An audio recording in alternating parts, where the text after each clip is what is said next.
হে মোৰ হিয়াৰ আমঠু ৰাইজ, মোৰ চেনেহৰ ৰাইজ, মোৰ আদৰৰ ৰাইজ, মই যদি কথা কওঁতে ক'ৰবাত অজানিতভাৱে অনিচ্ছাকৃতভাৱে ভুল ভ্ৰান্তি ৰৈ যায়, তেতিয়াহ'লে আপোনালোকে আপোনালোকৰ সন্তান বুলি ক্ষমা কৰিব, আপোনালোকে আপোনালোকৰ নাতিনীয়েক বুলি ক্ষমা কৰিব, আপোনালোকে আপোনালোকৰ ভাগিনীয়েক বুলি ক্ষমা কৰিব, আপোনালোকে আপোনালোকৰ ভতিজাক বুলি ক্ষমা কৰিব, আপোনালোকে আপোনালোকৰ মোমায়েক বুলি ক্ষমা কৰিব, আপোনালোকে আপোনালোকৰ দদায়েক বুলি ক্ষমা কৰিব, আপোনালোকে আপোনালোকৰ গিৰিয়েক বুলি ক্ষমা কৰিব।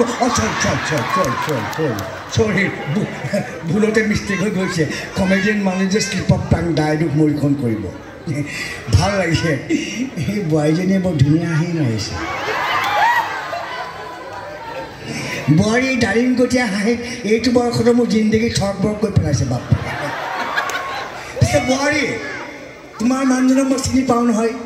এনেকুৱা মুকলি অনুষ্ঠানত নিজৰ মানুহজনক কাষত বহুৱাই ৰাখিব লাগে। এইকাৰণে কৈছোঁ, তোমাৰ মানুহজনে ইয়াত তোমাক বহুৱাই থৈ কি কৰিছে জানা? সেইখিনি পাণ দোকান এখনত বেলেগ এজনী ছোৱালীক মিঠা পাণ খুৱাই আছে। ঘৰত গৈ কাজিয়া কৰিব নালাগে। আজি বহাগৰ বতৰ, আজি বহাগৰ বতৰ, কুলি কেতেকে মতাৰ বতৰ, নাথনিৰ নেঘেৰি টোপা নেঘেৰি কপৌ ফুল গুজি দিয়াৰ বতৰ, বাহুৰ ডেকাৰ ঢোলৰ চপৰত নাচনীয়ে তাকুৰি ঘূৰাদি ঘূৰাৰ বতৰ। এই আপাততে অকণমান চিকুটি জোকাবলৈ প্ৰয়াস কৰিলোঁ। দাইদেউ নেমৰিবা দেই বোৱাৰী। কিন্তু